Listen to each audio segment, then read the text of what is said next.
Hi, everyone. For folks who don't know me, though I feel like maybe some folks know me here on the call, I'm Priscilla Carmini, so I work on the traditional territories of the Neutral, Anishinaabe, Haudenosaunee, Huron-Wendat, the Seneca, and the Mississaugas of the Credit. So that's Waterloo and Toronto, respectively. I'm the digital repositories librarian at the University of Waterloo and the chair of the Carl Canadian Repositories Community of Practice Steering Committee. Thank you so much for joining us today for our session titled, Am I Missing Something? Understanding How to Improve Repository Discoverability. So before we get into the panel, I wanted to briefly introduce an activity we designed around the topic of this panel called the Discoverability Quest Log. In this activity, you'll be challenged to answer a few prompts related to repository discoverability in a Padlet that we've created, which looks something like this. Um, and let's see where I'm at here. So you can scan the QR code on screen to try it out, but I'll also be including a link in the chat as well if you would like to give that a try. We'll actually be sharing the answer sheet at the end of the panel, so stay tuned for that. But if you have any discoverability quests that you would like to add to this challenge, just let us know.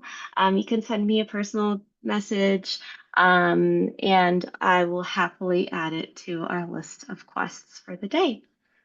And so with that, I will quickly introduce our panelists for today before passing things off to Emily. So today we have Juan Pablo Alperin and John Aspler today on the call. So Juan Pablo Alperin is the scientific director of the Public Knowledge Project and the associate professor in the publishing program and co-director of the Scholarly Communications Lab at Simon Fraser University. Dr. Alperin is an established researcher of scholarly communications, known for bringing evidence-based perspectives to pragmatic solutions in support of open access and open science. He has published dozens of peer-reviewed publications and delivered countless presentations on the topic, on related topics. He also serves on the boards and steering committees of international organizations, including Open Access Scholarly Publishing Association, OASPA, and Open ALEX.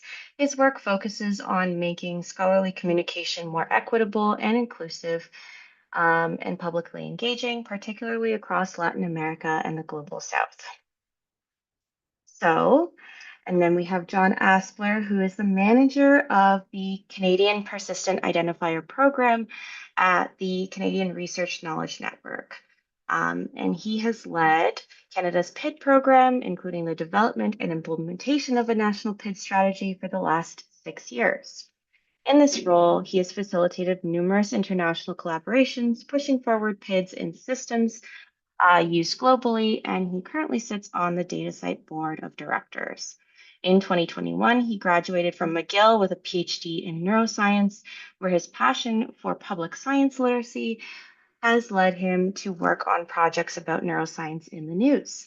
At CRKN, John combines his love of scholarship with a love of libraries by dedicating himself to community service and knowledge access.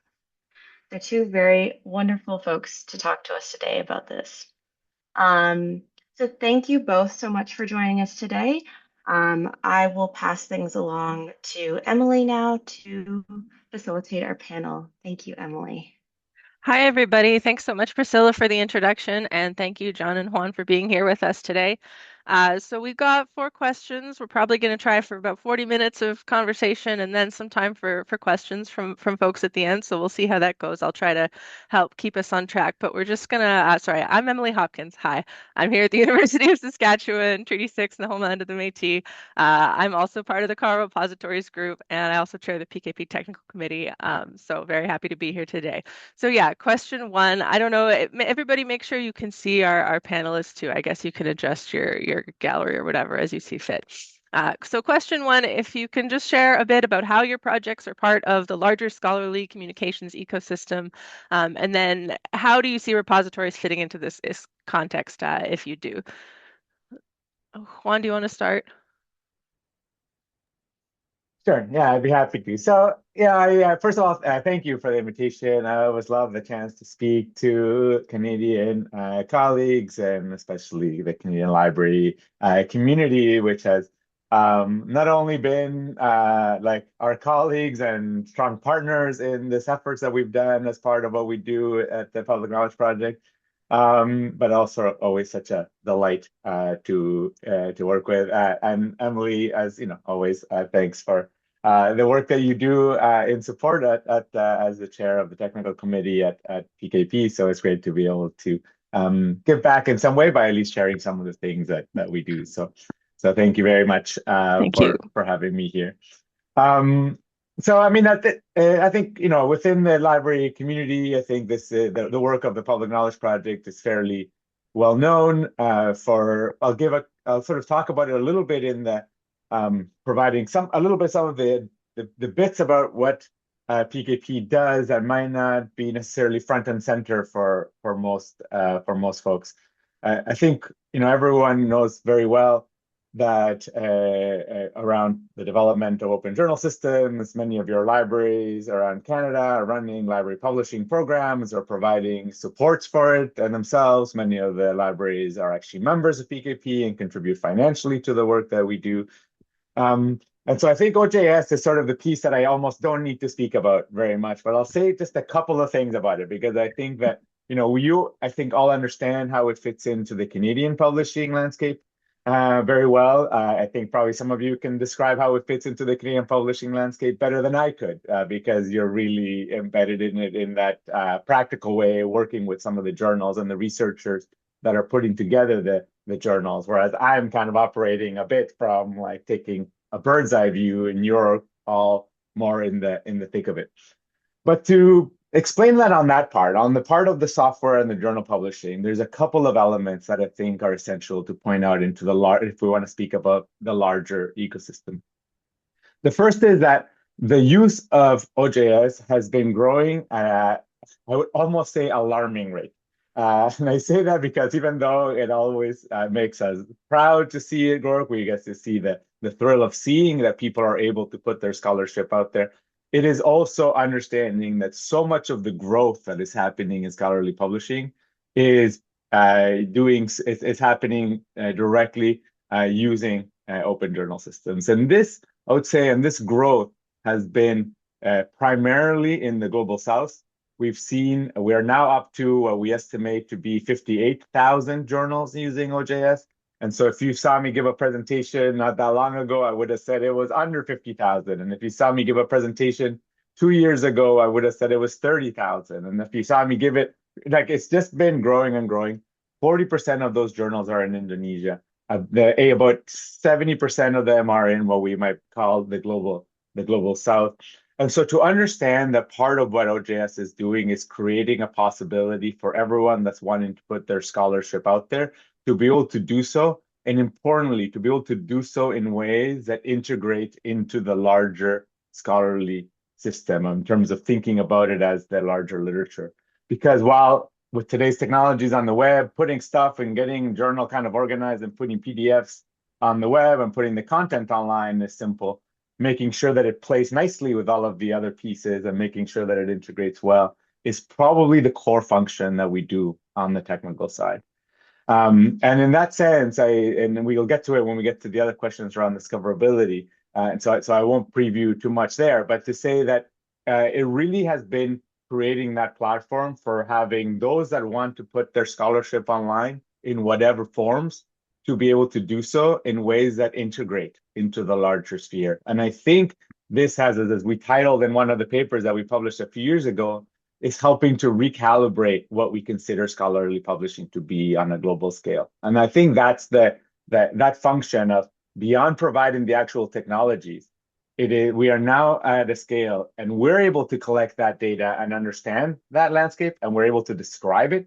And here I want to emphasize PKP's work as a research initiative and as a research organization where our function isn't just to develop the software, but rather to provide this understanding of the landscape, is that we're using the fact that everyone is on the same platform to be able to get that information in a standardized way, which is the same thing that all the other tools around us do. And we're now able to observe it. And we're on the cusp of being able, we've gathered all, there's about 2.5 million articles published in OJS every year. We have over 30 million articles that have been published over time, and that we can observe this. And I think that what we can do is like really present the picture of this world of scholarship that has in some sense always existed and now is able to be collected and put forward into the world. So I think that's the function we play as both side of research and development initiatives. The research is reframing, discussing, being able to talk about it, describing it. And as a development initiative is providing the technologies that are enabling this to happen and that are enabling it to happen in integrated ways. That's perfect. Thanks, yeah, Juan.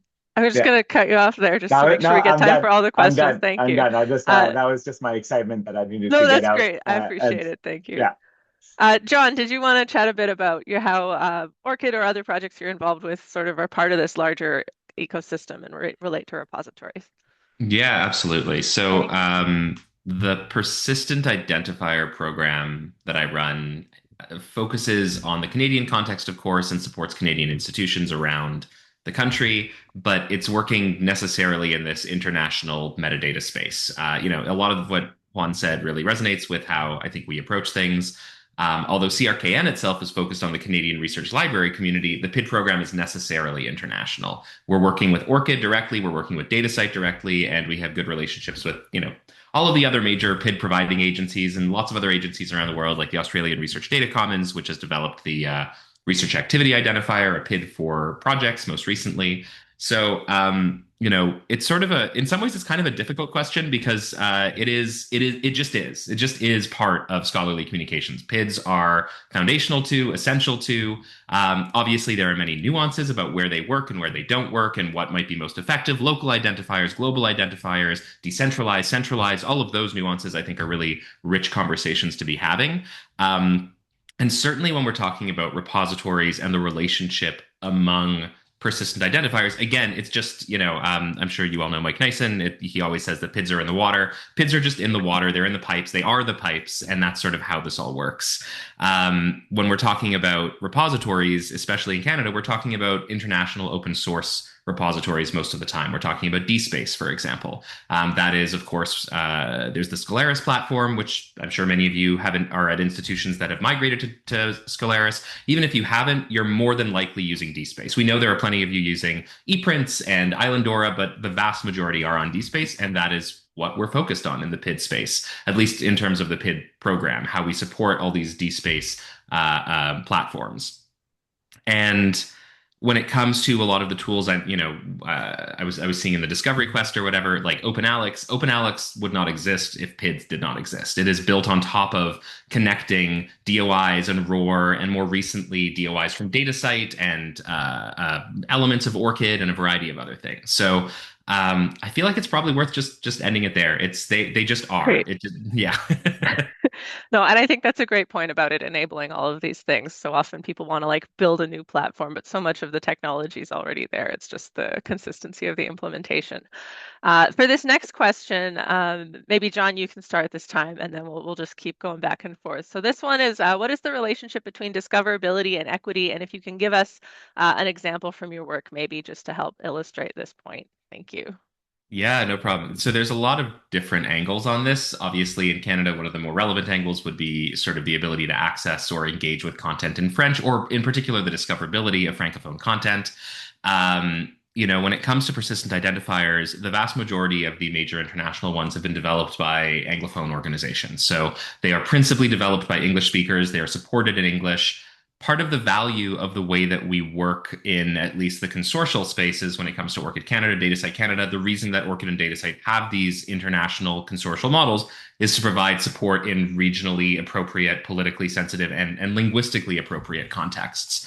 But that doesn't necessarily help the metadata schema. That doesn't necessarily help a variety of challenges we have. And, one example is Roar, where Roar is, the website for Roar is in English. And while you can, of course, have translated titles, a good example in Canada is that like Université de Montréal does not have a legal name called the University of Montreal. That's just not the institutional name, but it kind of has to be part of the institutional way of framing it in Roar so that the global community, perhaps speaking English generally, has a way to engage with it. So there's a serious tension here because, for example, I do not speak Japanese or Chinese. I would not be able to look at a Roar for a Japanese institution if it didn't have an English translation, even if legally it doesn't have one. So there is this really important equity piece where if we aren't doing everything we can to support the linguistic diversity of the institutional spaces, never mind actual publications in English, French, and all kinds of other languages,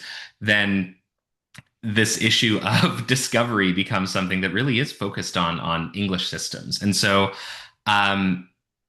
there's so many other versions of this when we're talking about ORCID IDs and scholars from around the world. Again, in ORCID, you can have your name be something in Chinese or Japanese characters or Cyrillic, but a lot of scholars more than likely also have some kind of, English transliteration. So, when it comes to discovering things, I think everyone here is probably, clear on the fact that there are clear linguistic inequities when it comes to discovering content in other languages, discovering people and institutions in other languages, and the work that everyone has to do to ensure that they are found by doing something connected to even translating just the title of an article into English. So PIDs do come with those biases too, and that's a real challenge. They also do a lot of work to try and, at the very least, point you in the direction of those things. So if I have no way to know where to find an article in French, and I can, at the very least, engage with the metadata around it in different languages, it's problematic, but it also is one way to use PIDs to enable access, or again, I shouldn't say access because PIDs don't necessarily mean access, they mean discovery. So, but to enable discovery in an equitable way, at the very least, PIDs are a tool that can be used to support that. And maybe just one very last quick thing, not about discoverability, but in terms of ORCID, like the whole point is to identify a person, and there are a variety of reasons why people change their names. And so we did an entire presentation last year on ORCID and DEI and sort of the ways in which it enables people to point to their work before they were married, point to their work before they transitioned, and the ways in which, in particular, ORCID supports gender related equity questions. And that does, I guess, connect to discovery, because how do we know that this is the same person since they have a different name? Well, they connect all those things together in their ORCID record. So. Yes, I think being able to put that back in the hands of authors is a great way to handle a lot of those scenarios for sure. I'm sure lots of us have run into this with like acknowledgement sections in old theses and dissertations or something like that, being a source of trouble down the road. Yeah, okay, Juan, go for it. Yeah, I mean, so first of all, the questions are linguistic, the linguistic diversity and activities, and this relates directly back to where we see a lot of the scholarship that's out there in the global South, and so many different cultures and languages that communicate not just in different languages, but actually sometimes have different styles and forms, sometimes have different stylistic metadata approaches. People sometimes we did a whole paper actually looking at identifying some of the different metadata issues that exist across cultures that I think, John was already starting to touch upon. And language is probably the biggest one, in which people publishing and working in different languages, all of a sudden it starts to run into tension with the idea of discoverability, which is like, how do you build systems and tools that can operate kind of like agnostic of the underlying languages of the work and the pressures that then exist in the system as a whole to try to conform to English, because that's the language of so many of the interfaces of discovery, the languages of, if you want to be discovered by people searching in English, how do you make sure that you're still surfacing the work that's published in other languages and so on. So certainly that is a major component. John, I think, spoke to it really well, so I won't dwell on that part of it. I'll dwell on, or I'll touch on a little bit, and this is a piece that not only connects to the things that we do with OJS, but also starts to connect up to what happens to the work of repositories and their role in this, is that there is also a tension around having what we've been referring to and pushing towards, of this concept of universal discoverability, that all of the works that are in any way considered to be scholarly or are kind of intended to be part of that scholarly record need to sort of appear side by side with every other work, regardless of where they are. And that notion of universal discoverability and of trying to be inclusive of everything and everyone runs directly in tension with this notion of like, well, people are trying to need to have kind of like the filters or mechanisms or signals of what are the kinds of things that I'm interested in discovering. And there's a real tension there where the question of discoverability and equity are in some sense they're not really in opposition. I just want to say in tension because there is a bit of a push and pull between the two things.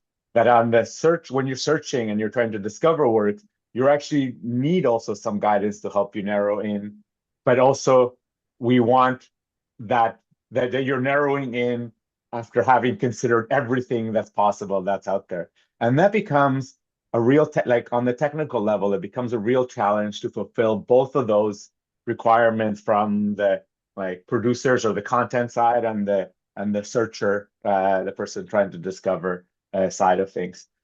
Part of this has been attempted to be solved by or in terms of having, and we'll talk to about some of the challenges or myths about PIDs, but the centrality that PIDs have played in the discoverability game is directly ends up excluding anyone that somehow doesn't have the capabilities of minting those or whose the types of works that they're doing are not eligible to be a part of them, and for all of the reasons. And that's why we've been trying to work, for example, directly with OpenAlex, and we expect that by the second half of this year, we will have every article that's published in OJS be inside of OpenAlex, regardless of whether it has a DOI or not, because right now that's a barrier to discovery.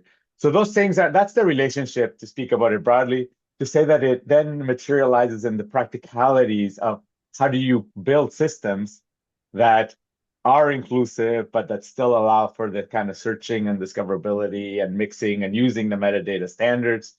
And it is not a problem we're going to, let's say, like quote unquote, solve. It's just a problem or a challenge that we need to continue to be attuned to and work to try to incorporate as much as possible while maintaining the systems of search able to just like surface up the actual works that people are most interested in reading and that they might have not been able to find otherwise.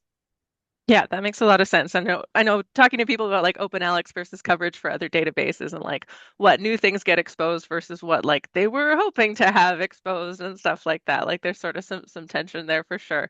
I think that's a great point. Okay, so for this third one, you can start. So what are some of the most common misunderstandings or myths you see out there, particularly in terms of metadata or persistent identifiers that you want to debunk for this audience? Yeah, I think that's the thing is that I often hear PIDs as the solution to all of the metadata problems, and I think that it's but for me, I think of PIDs as having there's kind of three different functions that they play, and I think it's important for me. It's like people kind of blend them all together as if like having PIDs solves all three, and so that's the myth I want to debunk. And let me just talk about what I think the three things are. The first is the actual identifier part. It's like this work, if I want a shorthand way of referring to it and referring to it regardless of where it lives, like here is the actual identifier. And so there's a whole bunch of different identifiers that exist. And like, so for different things and for works, and you have, but that's the first part. It's like the identifier piece. The second piece, and this is like, which I want people to understand, it's a separate piece. Like they just that often in the instantiation of PIDs, we bring them together, but it's the metadata store and the registry of where that metadata that lives alongside the PID. Actually, no, let me just, and because for the three pieces that I want to talk about, let me separate. It's the metadata associated with the PID is like the second component, right? Having good quality metadata that is linked to that PID. And that can live anywhere. It can live alongside the PID. It can be, it's like the metadata that's in your repository. And then when you go to query your repository for a PID, you can get good quality metadata that comes along with it. And so again, that's a separate component of doing high quality metadata related to the work and linking it to your PID. And the third component is where is the repository where you're putting that data so that other systems can go to pull it in batch, right? And so this is, if you want to think about it, breaking down, you might have like your DOI. It's like, that's one thing, or your ARC, right? It's the metadata that you have inserted into your repository or researchers and you've curated and you made sure is good. And then it's the metadata that you send to Crossref or to DataCite or to ORCID or somewhere else, which is the source that other people are going to when they want to gather the stuff in bulk. PIDs, like people often just think of PIDs as like, it is like all of those things together. And it's often people think about the place where you go to get the metadata at the store, at the central registry or the center or the distributed registry and whatever. But that's the myth. Please understand that there's 3 separate components and they each serve kind of a different, they all can work together, but they also all work separately. And we can then take some time in the conversation later to detangle us like where certain problems need to be solved and some of the metadata challenges that we have. Cool, thank you. John, take it away. Yeah, I just put in the chat that everything that Juan just said really resonates. That's exactly how I think about it. I think about the identifier itself as disambiguation, the connective tissue across different spaces, and then the interoperability of metadata. But like these things aren't always connected well, and not all things called PIDs do all these things. Maybe they should. And so, but anyway, very, very much resonated. I think a couple main, I guess, myths about PIDs I specifically want to emphasize. Again, resonating with some of what Juan said. So PIDs are not automagical, which again is a term that I'm stealing from Mike. There's this idea that you put a PID on something and you're like, great, I have access forever. But no, links break constantly. They're not permanent identifiers. They're not, never breaking identifiers. They are persistent, but that persistence comes with hard work. And sometimes that's the hard work of the librarian managing the repository and the metadata associated with PIDs. Sometimes that's the hard work of the systems sysadmin who's going to be migrating your repository to a new server, and new URLs are going to be needed for every single one of the items in your repository. And the work of repointing, let's say, where the DOI currently points to the new location, that is on whoever is managing those DOIs. They're not automatic. You can't just move the repository and then say, great, everything is still fine. They will break. And part of working with persistent identifiers is the commitment to do that work and the commitment to sustain those things. And that is already a lot of the work that librarians in particular are doing, but it's hard work. And we see some stakeholders not doing this work well, in particular, let's say in the publishing spaces where you might have a DOI published before a title is even assigned in the metadata. So a PID is not a cure-all. I mean, exactly what Juan said. Like they're great, but there are challenges, and a lot of those challenges involve people being required to do that work, and where that labor falls can sometimes be an issue. So if something breaks, it can be fixed, but that's not necessarily always going to be the case. And I guess that ties into my second point, which is the myth that PIDs necessarily provide access. They don't. They point to metadata. Sometimes they specifically point to paywalled articles, for example. So you can't access the content, but you can access metadata about the content. That's helpful. And PIDs help with discoverability, but they don't necessarily always help with access. There are lots of ways in which they can. The relationship between PIDs, let's say you have an author-accepted version of a manuscript in your repository, you can assign a novel DOI to that and then connect it in the metadata to the original DOI. So people can suddenly start to see those connections and say, oh, I can't access this paywall version, but at least I can access this author-accepted version of the manuscript in this eScholarship repository. So there are ways in which you can use PIDs to move toward access, but they are not themselves guaranteeing access. They're just guaranteeing discovery. So when it comes to this issue of like broken links, part of the management is also sometimes you're not just talking about broken links, you're talking about lost content. So you no longer have a data set for whatever reason. It's gone now. You have to create a tombstone for that. So anyone who is clicking on that DOI, excuse me, they understand why they're no longer able to access this content. So you go to it and it says, sorry, for XYZ reason, this content is no longer available. Sorry about that. And the DOI is not pointing to the object anymore. It's explaining through metadata what happened to that object. So people think that PIDs themselves are magical and never breaking. And they also think that they're pointing to content you can always access. Neither of those things are true. Yes, I think it's tricky because we want people to like PIDs and to adopt PIDs, but we don't want to oversell them either, for sure. I'm always like, I want to use the fact that researchers want a DOI without them being like, yes, this is the golden seal of scholarly excellence, for sure. Okay, last formal question here. So what are some common challenges with metadata you've observed that you think might be especially relevant for repository managers? And then do you have any advice for prioritizing metadata improvements? Are there any quick fixes? Answer as you see fit. There's a few different sub questions in here. And I think we're starting with John this time. Yeah, so maybe to tie it right back to the myths and build on this specific question. Not only do PIDs require work, but connecting PIDs to your systems requires work. Someone needs to do the work of integrating DOIs, of integrating ORCID, of integrating whatever PIDs you're using into those platforms.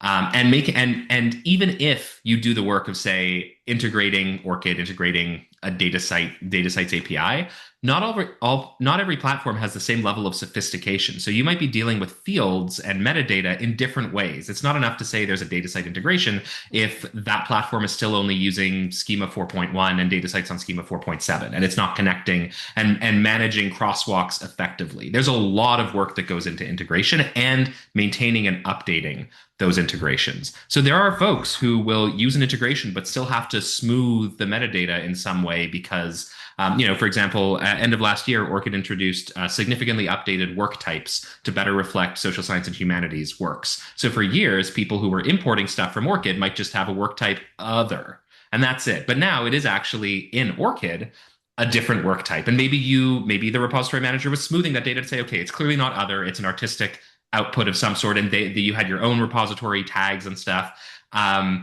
Managing the connection is a real challenge. I think that's something, again, especially relevant for repositories, is to think about the ways that the metadata associated with a PID being pulled into or pushed out of a repository system are more or less effectively connected. And just to give a really concrete example, Crossref DataSite are the two main sources of DOIs we use in Canada. Traditionally, Crossref for publications, DataSite for datasets, but those distinctions are slowly sort of falling apart a little bit. And of course, as was already mentioned, full disclosure, I do sit on the DataSite board of directors. Not trying to specifically promote DataSite here. It's just in the context of the DSpace integration of PIDs, there is no integration of Crossref. There's only integration of DataSite. So if you're using one or the other, besides the fact that generally DataSite is going to be better positioned for a repository platform, and that's probably why this integration has been built and a Crossref one hasn't been built. So to be very clear, this is not Crossref or DataSite's faults or responsibilities. The other component of this is that the DSpace community has built an integration here, and who supports that and how it's supported is, again, a really big challenge. You might be responsible for maintaining an actual integration over time. Maybe you're the person internationally doing that. I don't know. And so, what the community has the capacity to build and how sophisticated that is. In this particular case, for a DSpace repository, you're probably going to be using DataSite. Not to say that Crossref wouldn't be a good choice. There are folks who are doing it, and they have to do it manually because they're not meaningfully connected. So I haven't, I guess, spoken to advice for prioritizing metadata improvements, but I do think that these challenges are important for you to be aware of and considering as you're working on these things in your own repositories. Yeah, for sure. We talk a lot about metadata going downstream, but if there's no stream, then which metadata doesn't even really come into it. Juan, did you want to address this one? Yeah, I think and I'm not in any way officially connected to DataSite, so I'll give them a plug for something else without there being any sense that there might be any perceived conflict of interest. But one of the things that we're also working on as part of, and we are working in collaboration with DataSite and folks at CDL. And folks at CWTS is the comment initiative, which is a collaborative metadata initiative. And so you can find that at co-metadata.org or comment data is how we pronounce it internally. But the idea here is that we are thinking around the role of how we can enrich metadata as a community together. And here I think is a key function that repositories can play, because there is it's a curation of metadata that happens in a much more careful way because of the fact that the library is being involved, and there being some oversight of the metadata that goes there. And I would say people that care about metadata and are more conscientious about it than most, not most, than many publishers, let's say, without trying to assign a proportion. And here, one of the things that we are doing, and this is that I know that the DataCite is building, is they're essentially building an enrichment layer on top of the records that they have. They're essentially building a record where enrichments can be added on, and so that when you can query the original deposited data, or you can query information that has been enriched by pulling from other sources or by some large-scale process that's collecting. And this is a really it is a paradigm shift in how we think about how metadata works. Right now, PIDs are often whoever deposits the record essentially controls what metadata is there, and if you want to make any corrections, you have to go to the original source and ask them, can you please make this fix? But if we start thinking about how we might be able to do this as a collective, then we need mechanisms for the community to agree on improvements, enrichments to the metadata, and find ways of pushing them back. And a metadata layer being built on top of the DataCite infrastructure by DataCite themselves means that there's now a way of pushing that back. And I think that this is a real kind of tuning into this thing that we're trying to push. Like Comet is sort of like a concept, and we're not officially an organization. We're just some people that are trying to push forward this idea that we need to be able to round trip, that if there's like metadata goes out into the world, people find it, make improvements, there needs to be a way of pushing them back. And I think that this layer that DataCite is building will be one key mechanism. We're going to try to build some things into OJS to be able to push back the metadata into the original journal installation so that then it goes out. And from the perspective of repositories, here are sources of curated metadata that could be used to try to do these large-scale enrichments, right? And we know, for example, that OpenAlex collects from a whole bunch of repositories, and they blend that information in with the data that they have, but then they're deciding on those which pieces to pull from the original and which pieces to pull from the repository. I think that those should be community decisions, but then importantly, they should be pushed back down to the record or to the original source so that when anybody else pulls that information, they're getting the enriched data. In terms of specific priority areas, one of the first ones is the connective tissues. And this is what, again, we're echoing, and it's great because John and I didn't coordinate, but we are on message and on point with each other. There must be some truth to what we're saying, I hope. But the connective tissues are important because if you're wanting to, then you're curating all the other fields. If the connection between the version you have in your repository and the other version or versions that are out in the world is not clear and explicit in that metadata, then trying to do those enrichments will always be harder, because first you need to match, and then you need to decide which to take on. So I would say that's highest priority field is the connective tissues to the other versions and the other works that are out there. Often that might just be having the other identifiers field filled in. After that, it's sort of a little bit of what you want to focus your attention on. I think work type is another field that is very important. In fact, we're doing a lot of work where actually we can infer work type automatically with just some machine learning based on the kind of content. But it's a contested space around what kind of work should be. But it's also what's deciding what gets indexed and what doesn't get indexed from your repositories. Right now, OpenAlex, if it goes to your repositories and is pulling data, it is selecting certain types of things to consider for inclusion, and it's not selecting others. So curating that well is going to be the determinant of whether something is considered in or out.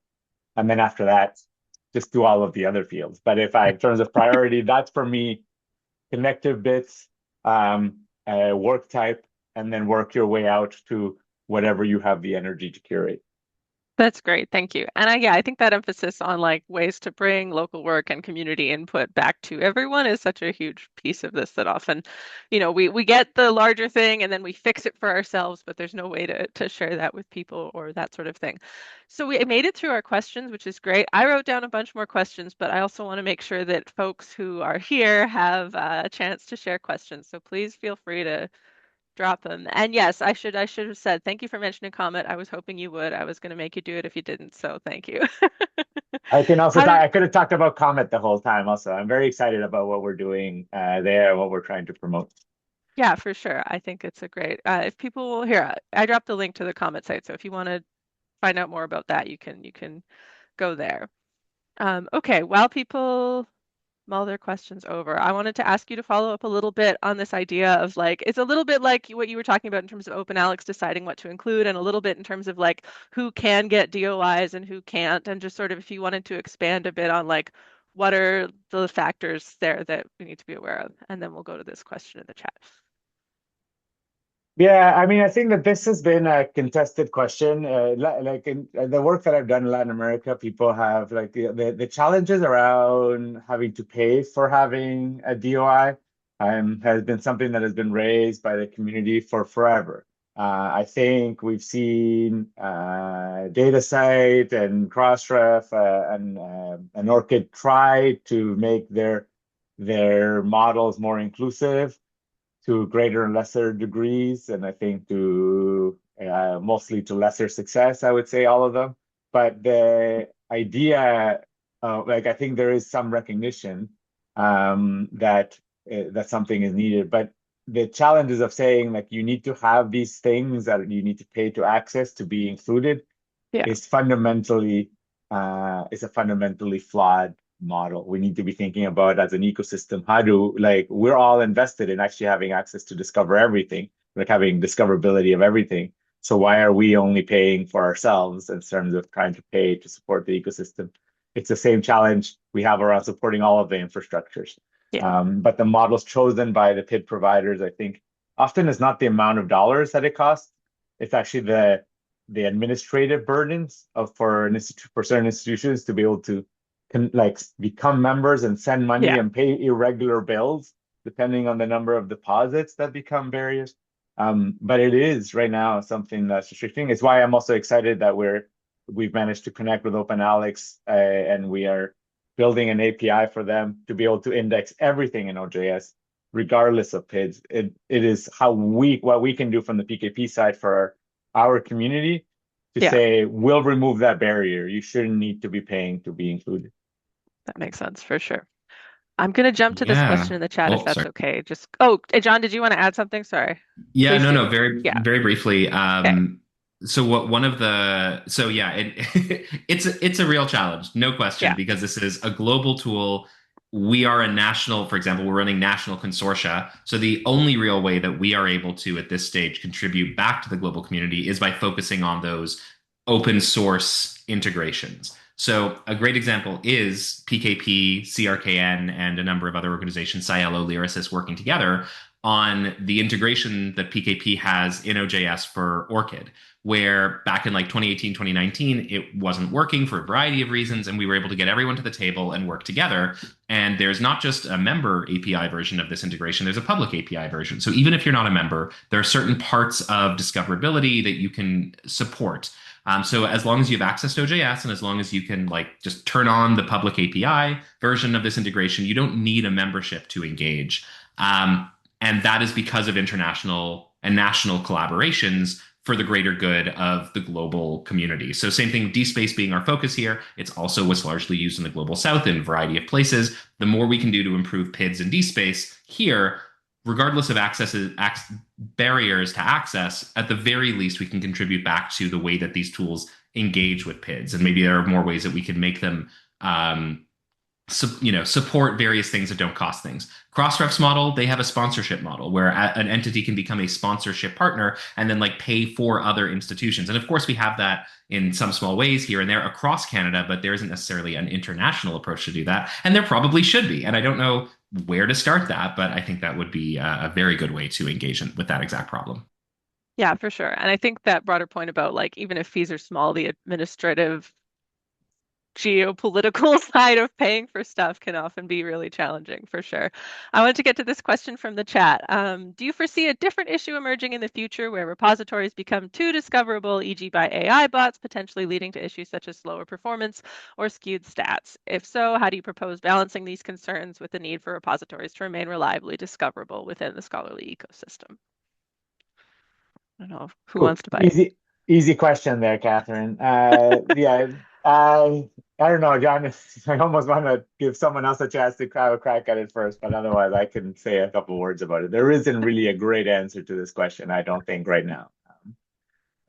So maybe I'll just say that. I mean, the first is that this is a question that is being grappled with by all content, anybody that has content of any kind. And we're now like we're seeing a hammering of infrastructures from bots that are like the notion of having these tools play nicely and collect things slowly and carefully, of coming to your carefully, like purpose-built APIs to gather the content. All of your repositories probably have OAI PMH enabled for like proper harvesting in a structured way. And all of these AI bots have said, we don't care about any of that stuff. They just want to come gobble up the content. And there are some open source solutions coming to try to put barriers to making those bots have to work a little bit harder to be able to access and to try to mitigate them. And so we've been supporting one tool whose name I forget now. It's an open source tool to help manage. Anubis or something? Anubis, yes. Yeah, okay. So we've provided them a little bit of funding from ours just to help create an open source ecosystem too. But they're not really answers because ultimately, I don't think there is such a thing as too discoverable. And I noticed you put it in quotes in the question there, because the recognition that, in fact, these are actually good uses of like the content. We want these AI tools, if they're going to be used, to be fed with this great scholarly content that's been curated and used. But there is all of the ethical questions, the legal questions, the technical questions that I think need to be grappled on at a level far above what we are trying to do at within the scholarly publishing space. The questions that we have not had answers to address as a society. I have some thoughts about that too, but it would take us into a whole other direction. So I'm sorry, Catherine, it's not a very good answer to your question. But to say that I think it is the stats question, I think is the least, like having the stats be skewed, and just that's the part that I would say, like, let's not concern ourselves too much with, keeping the infrastructure running, not you paying the tax for these systems that are then profiting massively off of doing this, and keeping the infrastructure running are, I think, the priorities. And that's Yeah. where I think the approach of Anubis of trying to make sure they're paying a bit of some of that tax, so that they do it more conscientiously, might be the only kind of resistance that we can do from the ground up. John, did you want to add anything to that? I guess I could just say from the perspective of like the PID registration agencies, this is of course a challenge for them. You may not be aware, but like ORCID has spam in it. People use ORCID to try to make their journal editor spam requests appear more legitimate. And ORCID is constantly managing, again, weirdly, spam in their registry, but it makes sense. Yeah. Anyone can create an account, they do. And similarly, anyone can use the public API to try and hammer things. They have recently throttled daily public API access. That is a good and a bad thing. It means that folks who are relying on the public API because they're not able to become members for all the reasons we just talked about, have various rate limits imposed on them. They're not like generally to understand who was using it, how often, and based on a variety of the kinds of requests and they were getting, they think that they found the balance between like bots requesting way too many things from the public API versus institutions engaging with ORCID in a significant way. So it is still something like 100,000, requests a day, which is more than even most institutions with a member integration use. So it shouldn't be an issue, but that is one of the ways that they've been trying to do it. Is like at the level of PID infrastructure itself, not at the level of your repositories, finding ways to balance throttling access to folks who are engaging with it in those kinds of ways. But yeah, otherwise, I don't have any good answers. I agree. It's a hard question. And my answer is yes, that will be a problem for sure.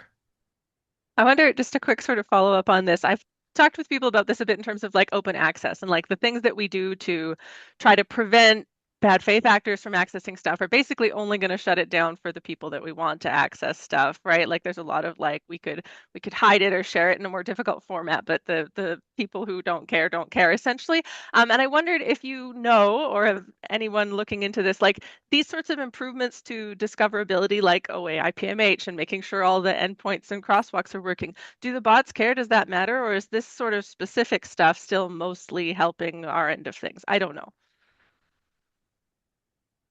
And yeah, I don't know it super well, Emily. Yeah. I mean, it's because it's something, yeah, that is still kind of very much in flux. I think that for the most part, those tools that we have built to, like over time around being able to like the standards and the infrastructures are still very helpful for us in the ecosystem and infrastructures that we build to support ourselves and to build like the purpose-built scholarly communication infrastructure. Like OpenAlex relies on OAI-PMH.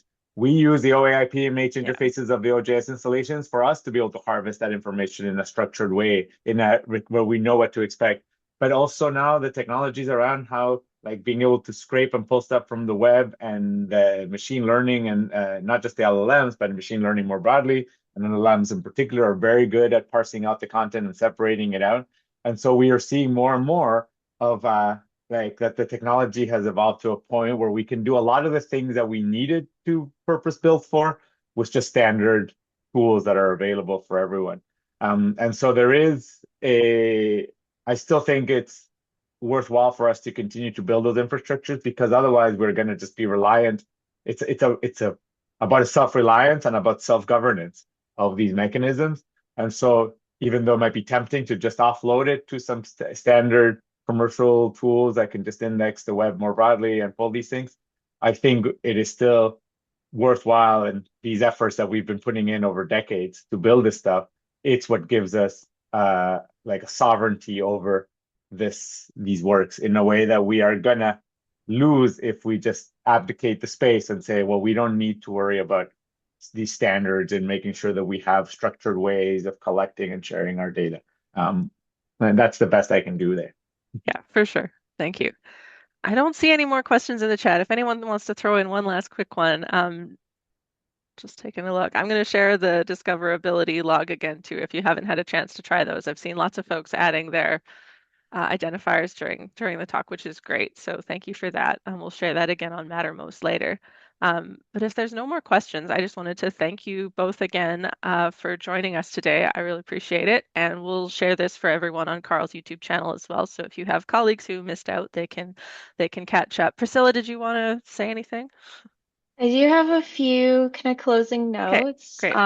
Thank you to the three of you for such a fantastic panel. I learned a lot for sure. I also wanted to thank Mr. Biscuits here for being a part of our questions slide. Those of you may know Mr. Biscuits, but if you don't, please come find me and I'll tell you more about him. Here is the discoverability quest log QR code. I've added a link to the chat. If I haven't added the correct link, I'll add it on Mattermost. And finally, I just wanted to say thank you, folks, for joining us. If you do have any event ideas or articles of interest that you want us to talk more about, please do share them with me. We are very open to receiving requests, feedback, things of that nature. And shortly, because I didn't copy the link to the feedback form, I will also include a link to the feedback form. But yes, we do value your feedback. So if you do have any, we would really appreciate it.